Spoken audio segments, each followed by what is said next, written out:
Welcome to the 12th Z Jaipur Literature Festival. We are here at the Bar Hall, Mappillai. Can we please welcome Carlo Pizzati and Rowlatt? They both are going to be signing their books after the session at the book signing area. Grab your copies. Thank you. Thank you very much and welcome. So please give it another huge round of applause to Carlo Pizzati. He's Thank you. A much loved local and not local. He's an Italian writer and journalist, writes for La Stampa and The Hindu. He's published 2 novels and 3 works of non-fiction and a short story collection, so you're in safe hands. He lives with his wife, who all of you have heard of, Tishani Doshi, the poet and dancer. And they live together near a fishing village in Tamil Nadu, in beautiful Tamil Nadu. Carlo self-identifies as a reverse coconut, and we'll be finding out more about that later. This is the book, Mappillai, and you take pains to insist that it's not an India book, and then you admit that it kind of is. What do you mean by that? Well, what I mean, first of all, good morning.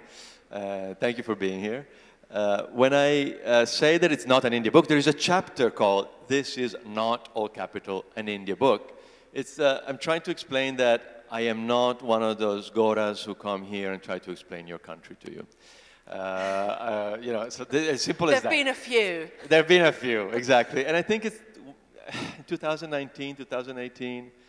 It's a bit late to be doing that. It's like we've moved on. And so the only thing that I can do is tell you my anecdotes of my life here in India in the last 10 years, since 2010 to 2018, tell you how I have transformed. Maybe you can understand how I've transformed through the anecdotes that I tell you about, but I certainly cannot sit there and analyze them. I'm not an anthropologist, I'm not a historian, so I'm a journalist who has written his novels and his books, and so I don't write an India book. Of course, you can draw your own conclusions, and I think that a lot of readers have drawn their conclusions from what they read, but it's not sitting there on a podium telling you, I will explain to you what India is about. I will tell you about the life in a little fisherman village in the south of India, south of Chennai, an hour and a half from the big city, half an hour north of Pondicherry, how it is to survive surrounded by little snakes and rats and egrets come in the morning to pluck the insects off the lawn and going for walks on the beach and,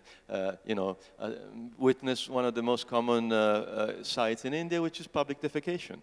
So you will have that experience. You do, yeah. I mean, there are certain sort of stereotype traps that it's quite hard to avoid. I mean, for example, I was living in Delhi for some time, and each incoming journalist always writes that story about monkeys in Khan Market, woohoo, and all the other journalists go, oh yeah, they're still in the monkeys phase. And how, so it's like interviewing the taxi driver, it's the same the mistake. Same thing. Yes. And so, you know, you approach these traps, but you treat it in a different way. So you talk about open defecation, about mangoes, but you're doing it in a different way. Yeah. Was that conscious? Well, yeah, of course, it is conscious, but I mean, I do it in a different way in the sense that I try to follow the great masters of new journalism, like George Plimpton or Gay Talese, and I attempt to experience what the locals are doing. But of course, when it comes to public defecation, I fail miserably. He tried very hard. Because of my European constipation hang-ups. So I did try, and I failed.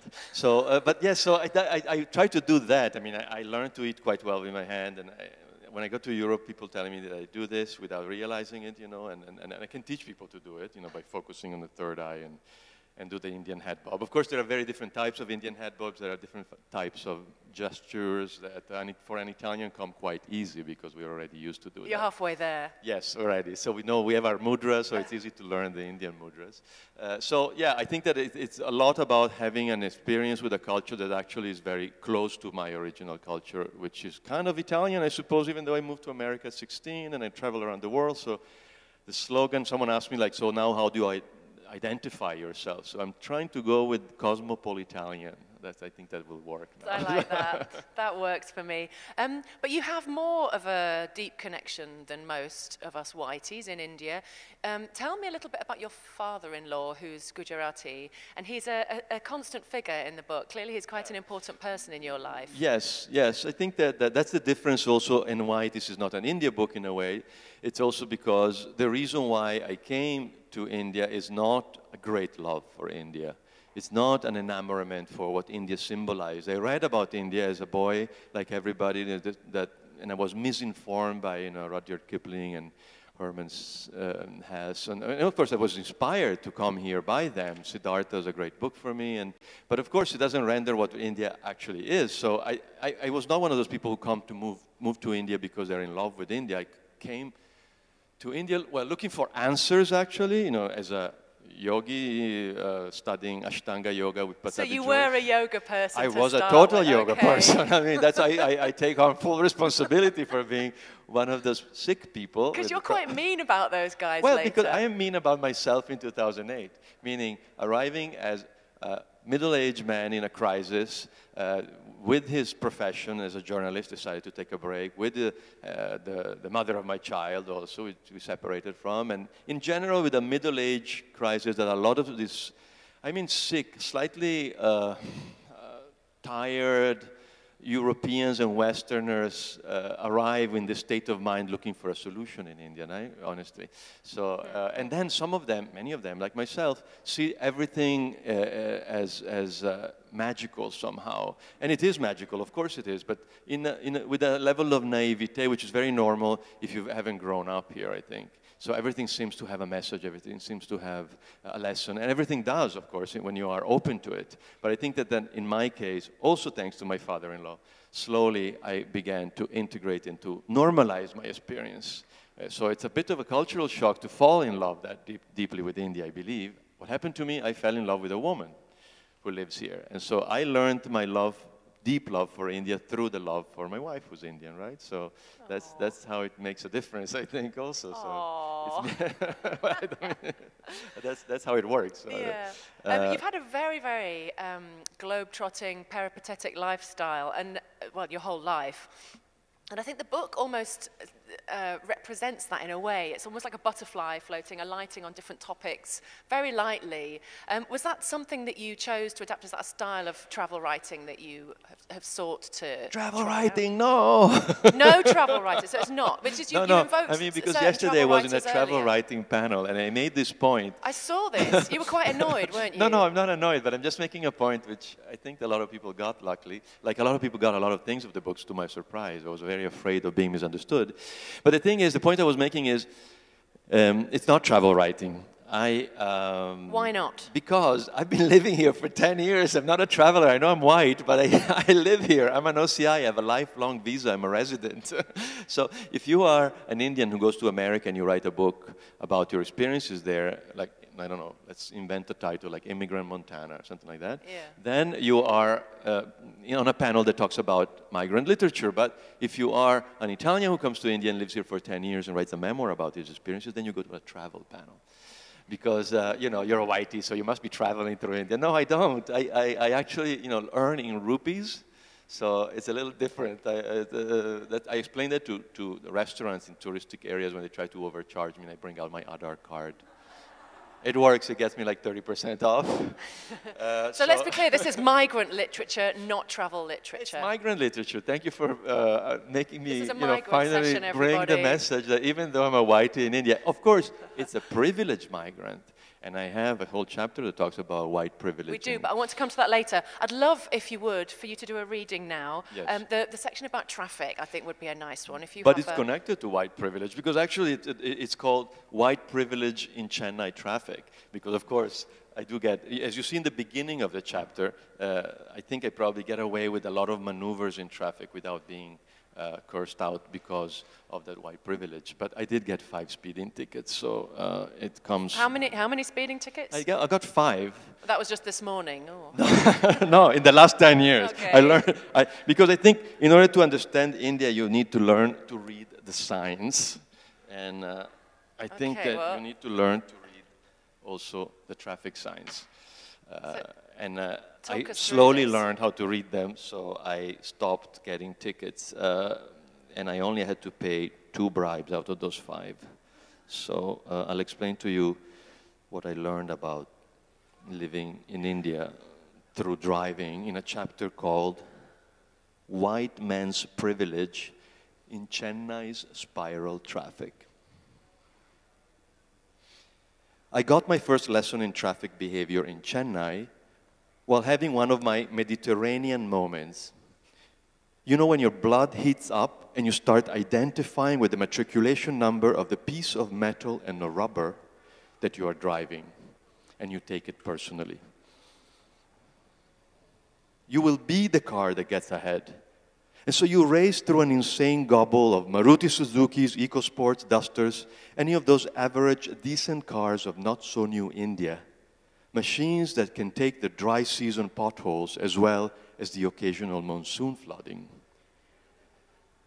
After a few close calls, the time comes when you and your nemesis are both stuck at a traffic light.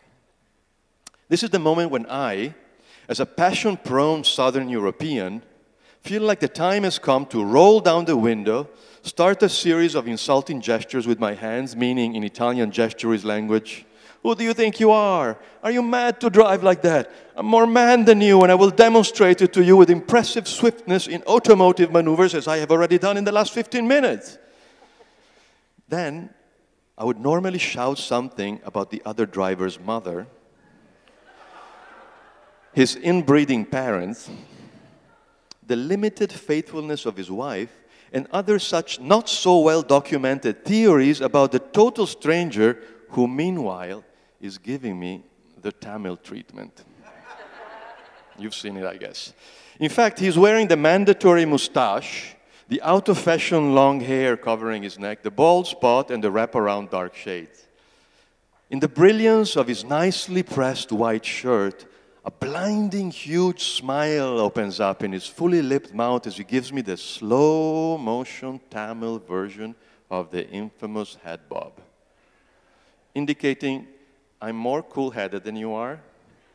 I've gotten here without a drop of sweat. This is my turf. I belong, and I'm going to jump ahead of you of your car within the next 3 moves after the light turns green. What am I to do but to simply smile back in the widest possible way and realize this is exactly what will happen. And so I let it happen, and I thank Chennai traffic for this lesson. I sit back and follow the instructions glued to the back of the car of this well-humored prankster warrior whose bumper sticker invites me to relax. And this is exactly what I intend to do, just when I get waved down by a tall, muscular, regularly mustachioed Tamil officer with a crafty smile and low command of English. After getting my driver license and asking me where I live and where I work, he goes to the back of the car to confabulate with his superior.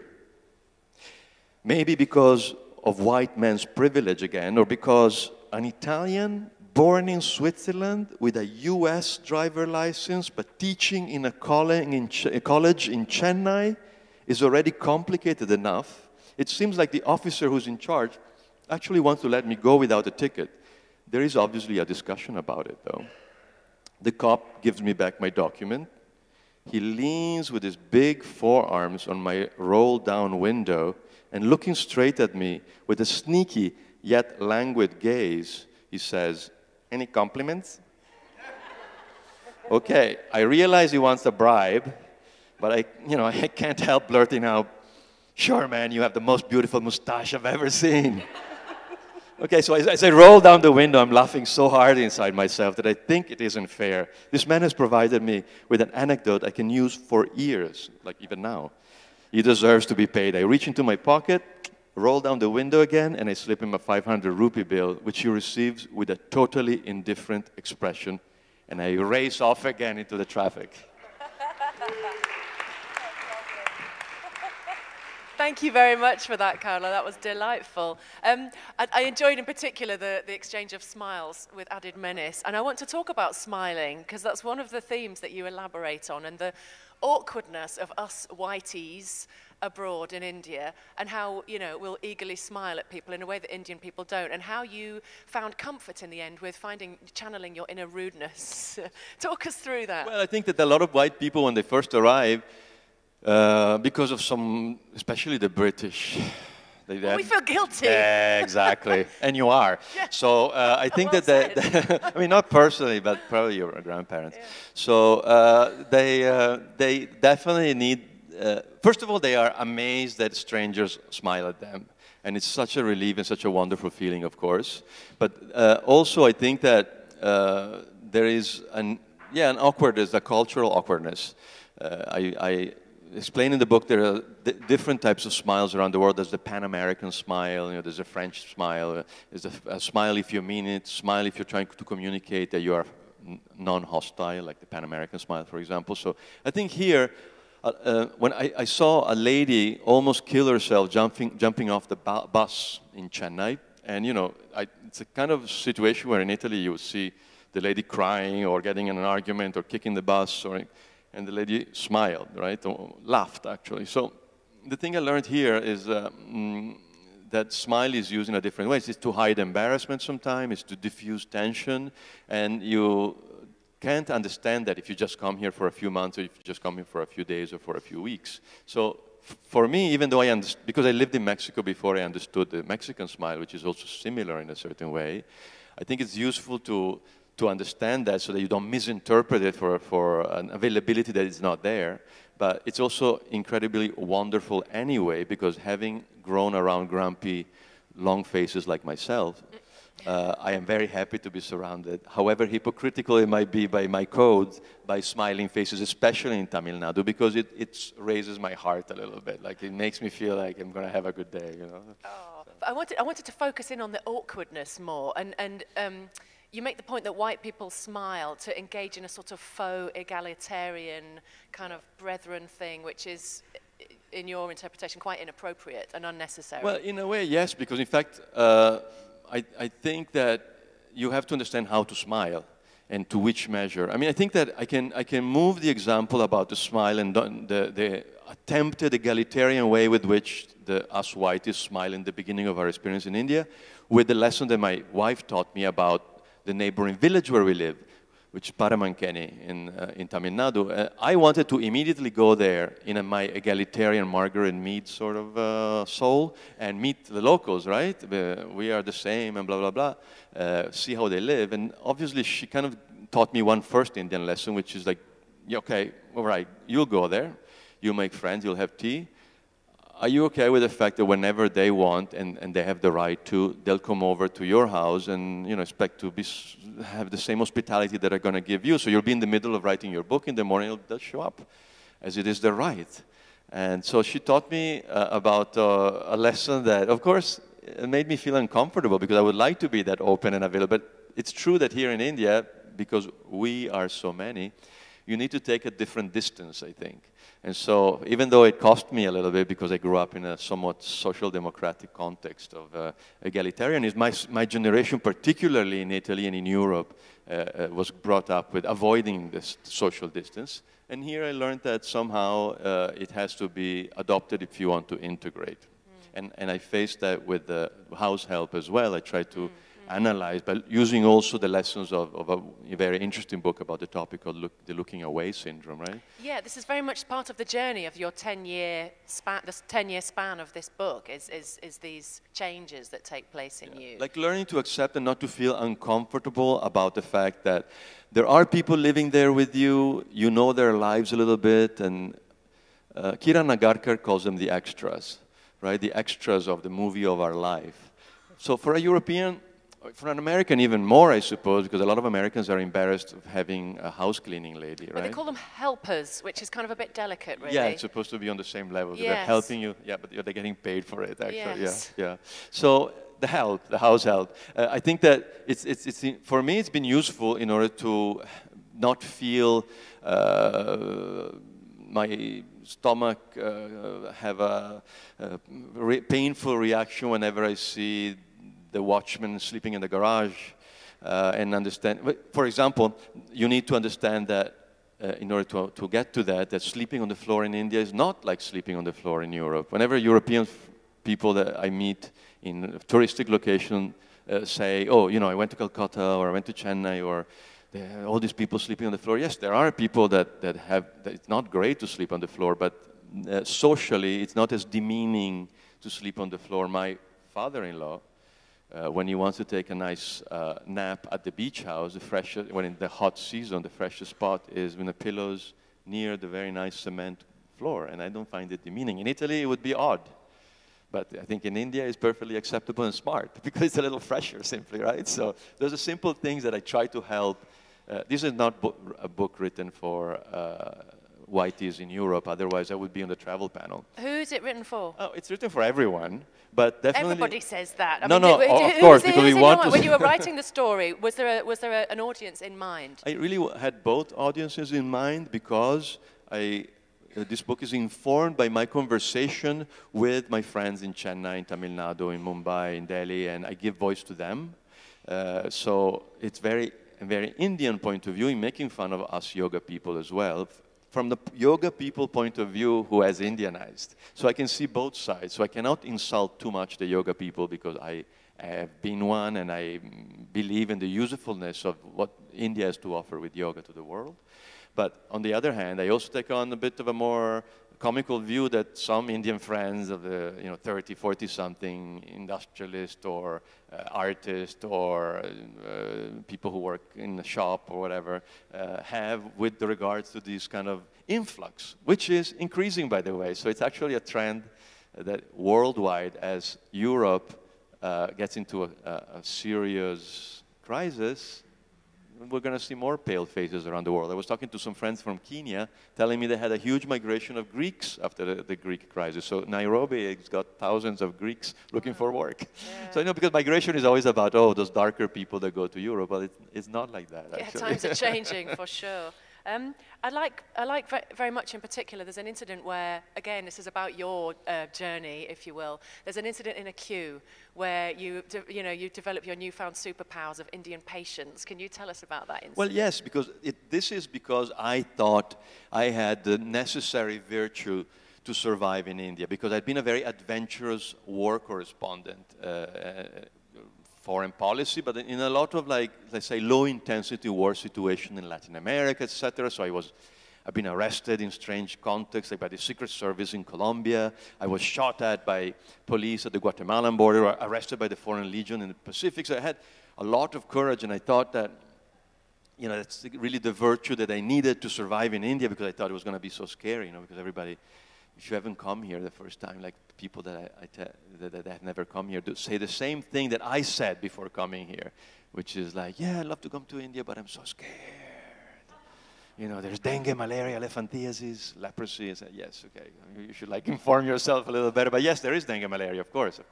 So, of course, I didn't need any of that because it takes no courage. It's quite a harmonious, much more than on a daily, like this traffic chapter explains, on a daily experience, it's much more harmonious society than Western society. We would have been punching each other in Italy in that situation. But that's why this is the lesson I learned, which is like... So I learned patience here. I learned to be patient standing in a queue. And I learned also about immediate karma, if you want to believe in that. I was standing on a queue right after demonetization, and I had to send a very urgent letter. And it was just me and this guy. I'm not going to say uncle, because I've decided not to use uncle and auntie anymore, because I think that, no, I think it's a bit ageist, I think, in the end. And there is a problem in India. Ageism is coming to India, so I think that I'm being the recipient of it a little bit. It doesn't mean that we're becoming uncles and aunties, does it? I am definitely an uncle. Look, I am definitely an uncle. So anyway, a man about my age next to me who starts, well, there's no queue, there's nobody, him and I. And he starts rubbing his stomach in my elbow, like pushing. He's like, come on, man, come on, dude. Like, it's just the two of us. But I didn't say that. I just stayed calm and patient. But inside me, I wanted to be that white person. I met an American woman once who told me, if you live in India long enough, one day you'll be in a queue in a post office, and there'll be that person who just loses it and screams to the top of his lungs, and that person will be you. So I just didn't want to be, I thought of that anecdote. I said, let me not be that person. Just be quiet and be calm. And I got immediate karma because I didn't have enough change. Demonetization, you remember, like you couldn't find cash. They wouldn't take the card. And so I was like, I don't know, 20 rupees short, something like that. And so pushy uncle with the belly just heard and understood the situation, and he dished out 20 rupees for me right away. So I just thought, sometimes just be a little patient, and then you'll be rewarded for it. Instant reward. I'd like also to address, I think at times, and I feel like I share this, there's almost a defensiveness in your writing. I feel like you also have read similar Facebook posts amongst people that live here and don't like it, The only advice I listened to when I moved to India was stay away from people that don't like it. And that's the only advice I give to people that are coming to India. Because when I was here, if people moaned about it, I just think, well, just go if you don't like it. I get really annoyed with white people complaining about pollution. I don't mind if Indians complain. But, you know, it's just that thing of like, there's something you can do about that. And I sense that very strongly in your writing. And you do have a go at the haters. Yes. Talk us through that. No, I think that if you are a Mappillai and you're an integrator, you have all the right to complain about pollution. But if you are an Italian worker who's in a town in northern India and you write on your book posts, you know, I'm going in, called Italians in India in your private group, I'm going out for beers, you know, anyone wants to join me except Indians. It reminds me too much of no Indians and dogs allowed in the colonial clubs that are now occupied by Indians. And so I just recognize culture shock, which is what I studied in university as well. I mean, I recognize that there is that problem that when you go to a foreign country you encounter, which is called fight, flight, and filter. So the first reaction is that you fight the culture that is hosting you. You want to leave it, you flight, and you filter. You start seeing everything through the filter of your own culture.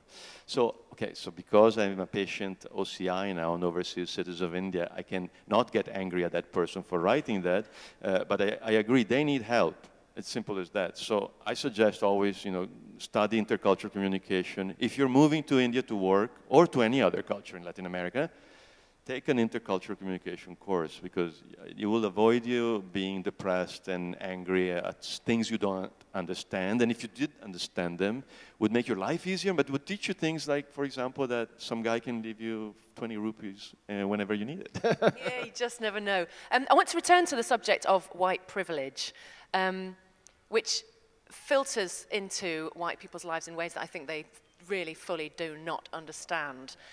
White people that live in India they punch above their weight. I mean, we punch above our weight in a way that's completely unfair. How do you address and unpick that? Yeah.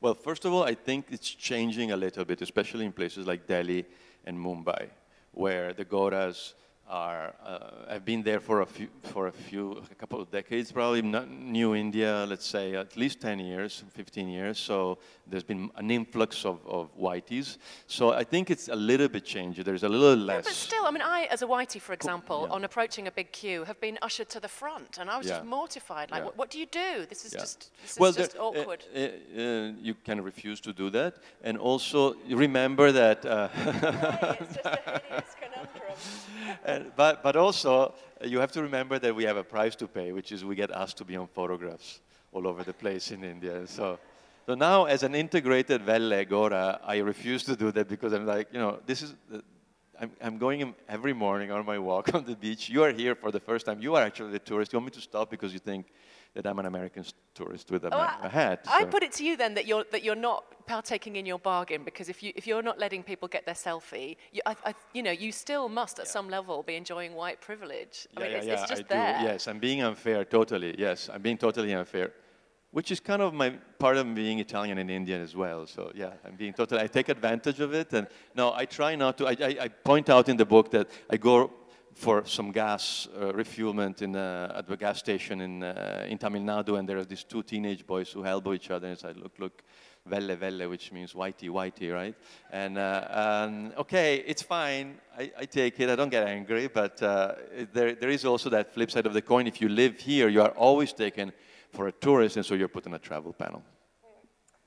Just don't put him on a travel panel, JLF. Do you Unless read I write a travel book, I mean. Migrancy only.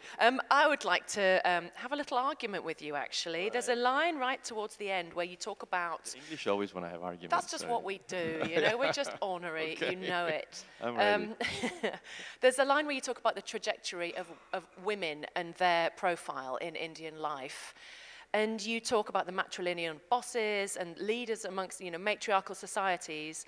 And then you progress to say, Indian women have changed in the eyes of the world lately, hitting records. Now, Indian women are leading alongside the ladies of Venezuela with the highest number of Miss World and Miss Universe winners. Come on! No, I think it's important. Did Tashani read that? No, yeah, she did. Indian women are doing a lot more than winning beauty contests, Carlo.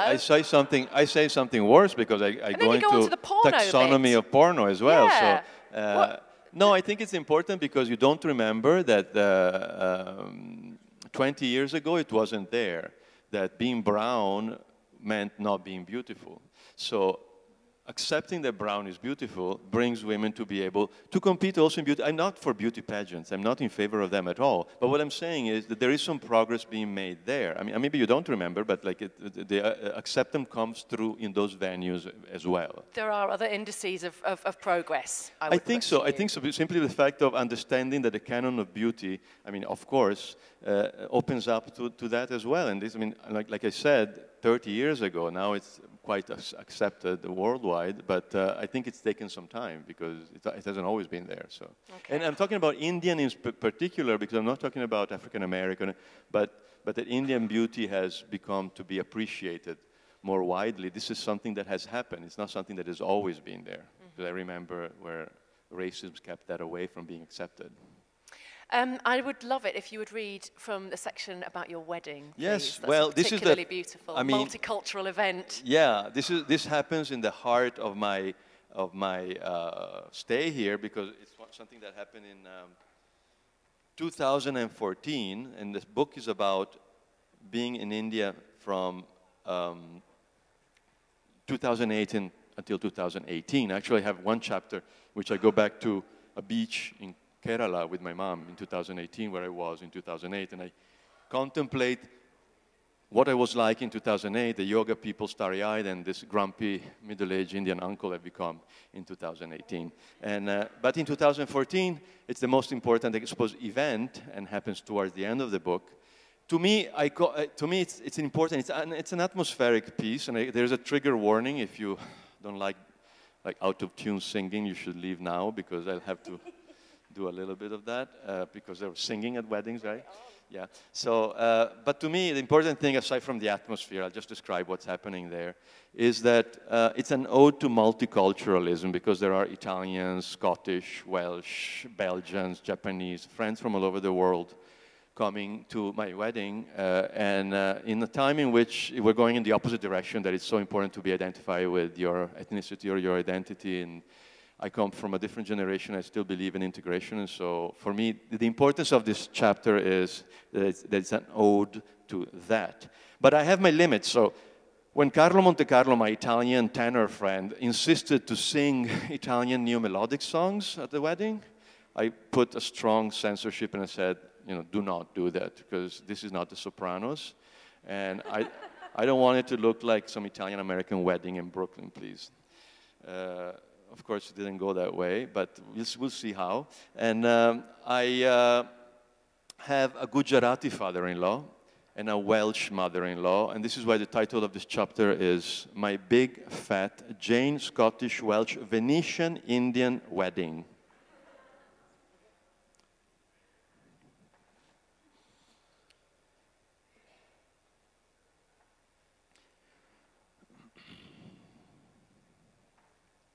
Part of the complex Gujarati marriage ceremony includes the fact that I had to leave my slippers by the side of the stage, and my two rather athletic sisters would be in charge of preventing the bride's family from stealing them. It's a Gujarati ritual.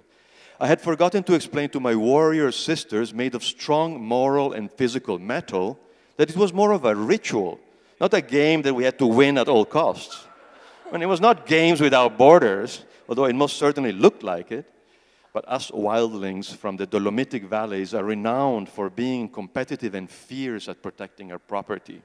So Maya and Edita, my sisters, were clenching those gilded slippers with all their might, putting my acquired vegetarian Jane cousins into serious difficulty, causing a rugby tussle, toppling over cushions and chairs in the general laughter and bringing us back down from the heavens of spiritual remembrances and mystical contemplations of what our bond would mean, down to the earthy fact that this was supposed to also be fun.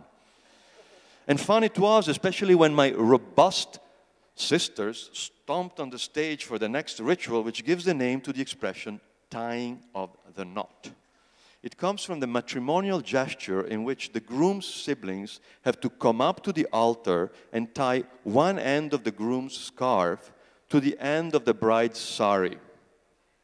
The problem is, again, that my Venetian sisters are all about being efficient and are always determined to complete any task at their best. So Edita actually managed to tie such a strong knot using a lot of my golden scarf that not only was it impossible to untie, okay, good omen, but I almost got choked while she pulled, making me cough for help, bad omen. All right, the mantras and rituals were finally over, and it all ended in a marvelous red petal shower, which in my cheeseball mind I could not help but associate with the flowers that fell from the pergola in a restaurant on the banks of the Po River in Turin 4 years before, in the first lunch Tishani, my wife, and I ever had together, when we found that the cascading petals were just a bit too much and we had to walk away. So dinner had its surprises as well. The Jane family had their own large round table next to the Jane chef's counter, away from the un-Jane food, which the 100 invitees started sticking their forks and knives and fingers into, while some entertainment was provided. First, our English godchild, Milo Ziggy, aged 3, already musically bent on becoming a rock star, sang, "Lucy and the Sky of Diamonds," a cappella, like that. Then my percussionist friend Luca Nardone played along with Peter, who strummed an Elvis tune on his guitar. Peter is a 6'4", half Japanese, half Belgian, who likes to wear fake sideburns and go beep-ba-palula, a remnant of his ancient busker days in Brussels before buying a castle near Paris. And Edita, my sister, who's a Mozartian voice soprano, had prepared a duet with Carlo Montecarlo in honor of our house to sing Arlanimor. It's the name of our house. There's such a song in Welsh which croons of that Ar Lan I Mor, that place beside the sea, where red roses are growing and I've been able to make them grow, where white lilies are showing and I've got white frangipani trees, where the beauty of these flowers is telling, and where my true love sleeps within her dwelling. But in Welsh, it all sounds like this. Arlanimor me rosis cochion, Arlanimor me lilis gwinion, Arlanimor men gariadine. You see, it's not the easiest sound to pronounce for two Italian singers of the opera. But they were managing just fine, until my sister squawked out a high-pitched sound which the Welsh girls, my mother-in-law's sister and her childhood friends, did not seem to recognize as properly Welsh. As Edita kept coughing, we realized, as she explained later, that a mosquito had flown right into her open throat and got stuck there, putting an end to this tearful, nostalgic song. Then, as my best man, Fabrizio, was droning on a passionate and ironic speech about our friendship and my love for Tishani, the electricity went off. No mic. Current gone. It all fell into darkness out there, besides the sea. We suddenly heard the slow breathing of the ocean and waited for the generator to kick in, which it didn't. From the corner of my eye, I saw Carlo Montecarlo jump to his feet. No, I thought, he's not going to do it. I warned him not to do it. He better not do it. O sole mio, sta in fronte a te. O kish tu sole. Yes, he was doing it. A cappella, no music, in the darkness. To the awe of all our friends and family, he delivered the most heartfelt and most heartbreaking O sole mio I've ever heard. A song about the sun, about light, about love shining like a bright sun right there in that seaside darkness, current gone, generator off. And when he hit his final line, along with the roar of a very loud and long applause, the light magically came back and the dances started. Current back.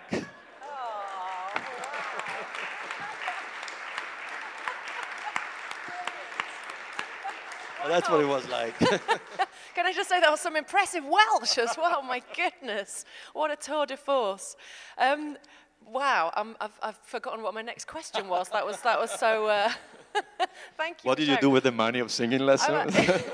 Yeah, get that money back. No, I'm just kidding. We're coming to questions in just one moment. I do have one more question, and it comes off the back of this. I felt like I was there at your wedding, and it comes off the back of that. I've noticed that a word that pops up quite regularly is cheesy and cheeseball, and I wonder if, in some way, you're kind of apologising for your frankly gorgeous life. You have an amazing wife, an enviable existence, and are you kind of upfronting that? No, no, I wish I was. The problem is that that's what my wife calls me all the time, because maybe because it's the Welsh side or the Indian side, but she finds this excessive enthusiasm that I have sometimes in describing positively things as a bit too cheesy, so she tones me down, which is very good for my style, I suppose, but like, because I've had such darkness before, actually, but, you know, all this happiness comes from having had not great luck necessarily in life. And there is also a serious side to this book, which talks about the domestic abuse that I witnessed here in India and the other problems, of course. It's not an advertisement for how everything is great in India. It's how everything, yes, it is, has been lucky for me here. So do you feel lucky? I feel very lucky, yes, to have met the woman that brought me here, definitely, yes, yeah, I feel lucky, and especially compared to what my life was before. So, yes, it's been an agent of transformation, of alchemical change for me, and it brought a better life. So that's what I try to describe in the book, and it's true that when you try to talk about happiness, it's a lot harder because you can fall in a cheeseball trap. So that's why I remind myself and I remind the reader that I may be a cheeseball sometimes, so that you kind of forgive me for that. We love the cheese, am I right? Italian cheese. I would like to, we have already, you know, loud requests for more singing. No. Questions, please, questions for Carlo. No improv. Right here. Hi, I'm also a Mappillai, non-Tamilian married to a Tamilian. So I just wanted to ask you one question. What were the food problems that you had when you went to your wife's relatives' houses? What the food? Food problems. Food. Oh, for my stomach? No, food. What the type of food that they give you?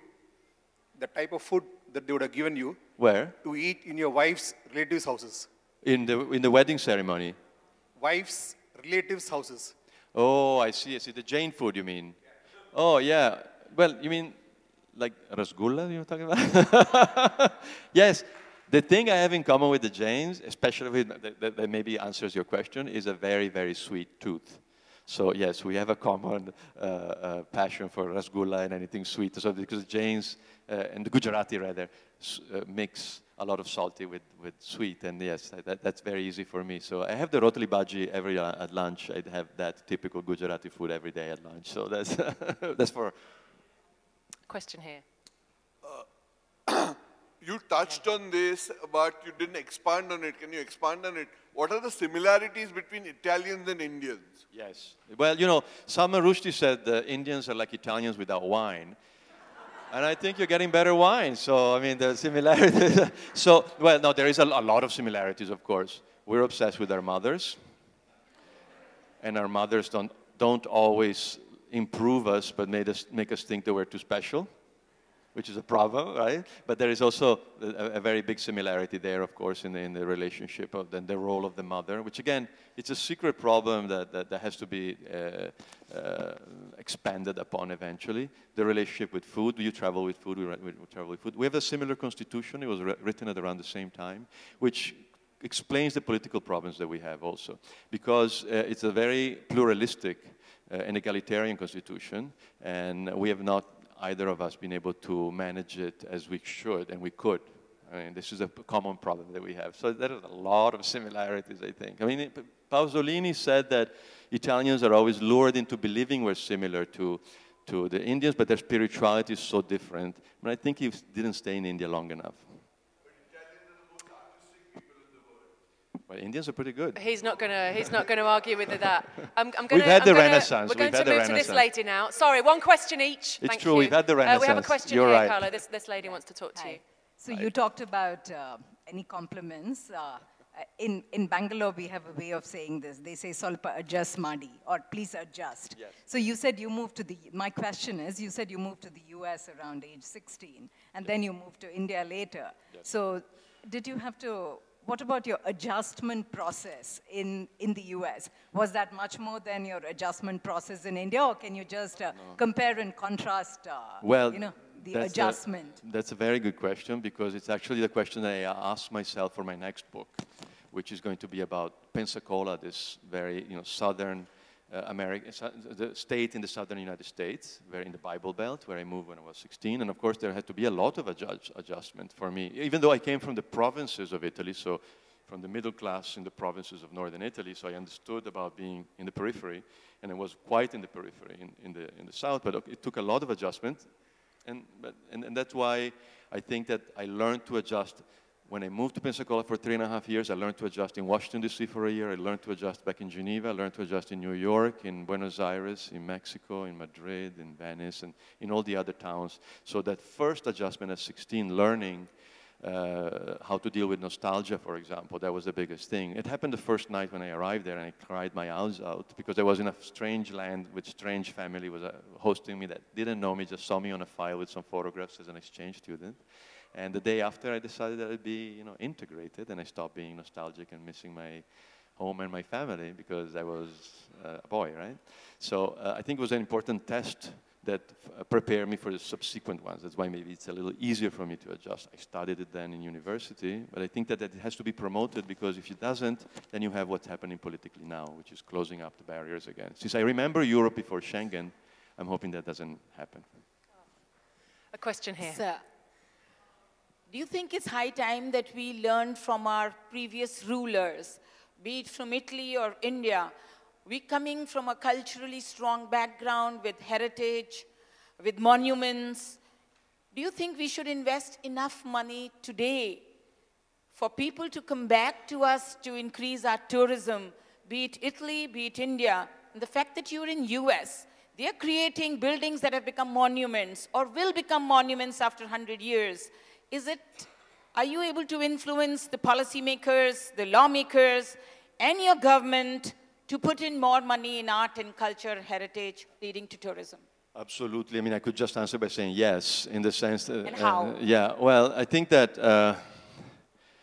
it's funny because I was just reading this morning about a very important Italian musical conductor arguing exactly this, about the importance not to be inspired by the rulers, but be inspired by the importance and centrality of culture, which belongs to everyone.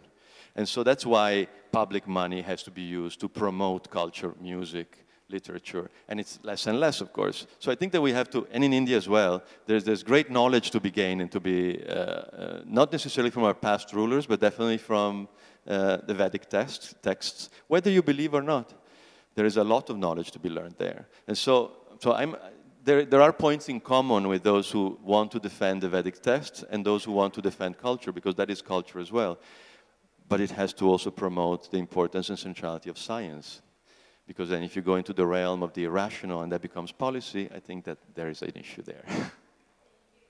Thank you for that question. Another one over here. So, Carlo, Italian, I'm a former guest of this country, beautiful country, which I loved.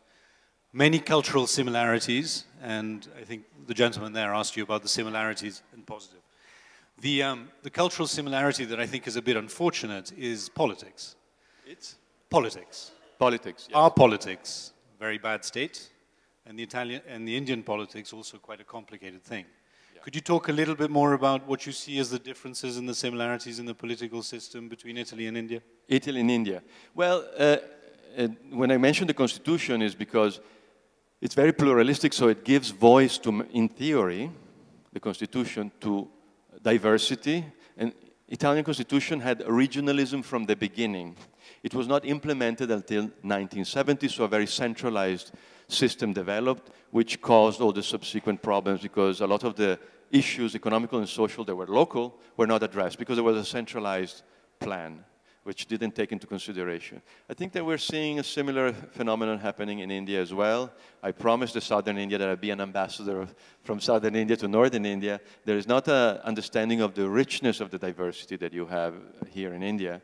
And I think that there is a wealth that could be promoted in that. So this is another political similarity of division, which is bound to increase, because apparently demographic growth in the north is going to is surpassing very fast demographic growth on the south. So there was going to be 2/3 of India in 2025 or 2030, don't take me for, double check the date, that are going to come from northern India. So you will have a lot of political issues coming up in the near future in India, which is how do you integrate in Hindi speakers in a Tamil or Kerala, Malayali speaking part of the country. You will need to do that. So there will be similar integration topics that we have in Italy now, for example. So even in current politics we have. So the system, I think, for me, the thing is to follow the letter of the constitutions, because it's already there. It's just applying it correctly which is the difficult task. Not to mention the environmental implications of that and the increasing desertification of the north, and the south still has water. I mean, that's a well, we have future. water, but there are plans to start coal plants, and that's restarting now because of the race with China, and so that is a major mistake. There is a plan near my little paradise to do that, to open a coal plant. We are half an hour from a nuclear plant. Hopefully everything is fine with that. But yes, there are, of course, huge. Amitav Ghosh, luckily, keeps talking about it and reminding us of the centrality in India. India becoming Akash Kapoor wrote a very good detailed account of what's happening in southern India with the threat of pollution and yes. burning plastic. We had another question here by the side. Yes, you. So, yes. a really relevant or predominant Indian concept is the concept of jugaad, which is concepts of? It's the concept of jugaad, which is using family or social connections to get things done. So, have you really experienced this or taken part in any jugaad event? Jagan. Jugaad. Sorry? Jugaad. Yeah, jugaad. Yeah. Because I speak Tamil, not Hindi. But no, but anyway, no, I actually don't even speak Tamil well. But, you know, there is a problem with that in the sense that we have a similar expression in Italy to continue this parallelism. It's called tira campare, which means not to survive, but to sort of, yeah, it's the same as Jugand. It's like finding a solution within whatever you have at your disposal. But there is a problem because I think that if you have a state and you have an administration, you can't leave it up to people to always find a solution for themselves, because this is why we have a social contract. So it's a little bit, it's great, our inventiveness as Italians and Indian, because we invent things to find a solution to fix the engine that breaks down all the time. But you try and join in, don't you? You try, when people are fixing things, you try and join in, and you annoy people, don't you? Because I have it instinctively, but then I learned that you're not supposed to do it if you are the boss or something. But what I'm saying is, there's a trick in that concept. Yes, we're proud of it because we can find a solution, but there's a trick. Because it's actually, if we have a social contract with the state should take care of certain issues that are left up to us. See what I mean? So it's great that we have it. We had to develop it, but it's not, there is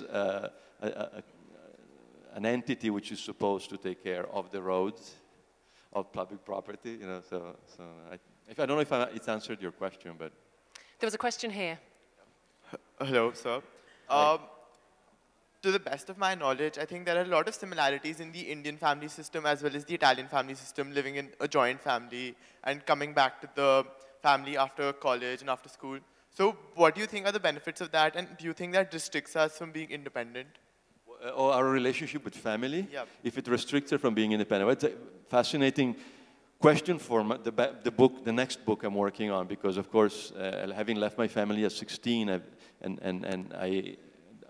I asked myself that question, of course. So I think that I wrote my first novel. It's not happy at all. It's about a patricide, that it investigates domestic abuse, domestic violence, and the fact that in Italy, family killings total more dead people than all the organized crime put together.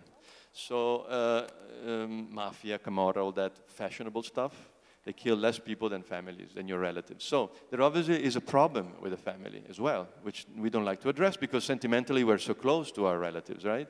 So, but it is there, evidently. There is some sort of neurosis that develops and it has to be addressed. So that's why it is important to find the right balance. On the other hand, you have the cultures of freedom, Anglo-Saxon culture, where family is too absent. And so the human experience, to me, it's limiting. Because I think that very often you feel that coldness, and if you go to America, you feel it. The sense of loneliness and alienation that maybe to them is less heavy than if you come from a family-oriented culture. So I think that the secret is, because this is one of the things, of the great selling points of multiculturalism, that we can take the best of the Anglo-Saxon culture and the best from the family-oriented cultures and find our own way. I think I found it, and I can enjoy greatly my family and my family relationship and my freedom at the same time. But I think it's a good question to keep asking yourself. Yeah.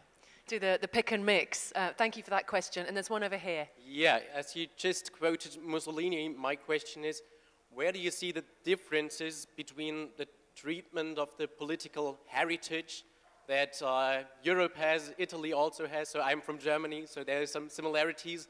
And the things you have seen in India in the past already as well concerning the political problems. Do you see there are differences in how we treat the political, cultural, political heritage, maybe? Are you talking about a rise in extremism, or? Yeah, I talk about rising extremism and how we tread today and how we have a view on, Mussolini, for example, as a fascistic leader. So just to be clear, are you asking Carlo to reflect on the rise of political extremism in India compared to Europe? Not about the rise, I think just the general treatment, the debate which is going on in the society. This is more the question, how we openly debate or not openly debate in the... No, it's not overly debated, for sure. Yeah. But definitely it's not debated enough. It's using the wrong words, I think, in the debate. That's the problem. It's not that it's overly debated or... For example, in Italy, and in maybe in Germany as well, in some parts of Europe, we use the word populism, where it would be more appropriate to say what it is, which is fascism. So that is an issue that I see that is a serious problem that we have in talking about the rise of extremism. It's very different from the extremism here, which is religiously related. So whereas there are some extreme Catholics in the Northern League, some connection with Opus Dei in the Northern League, and there are, but obviously it's more of a lay, because religion is in a crisis somehow, and of course the messages from the religious leader there are for integration and against extremism, luckily, Pope Francis. So I think there are very different types of extremism, so I think that I don't know if there are connections, except that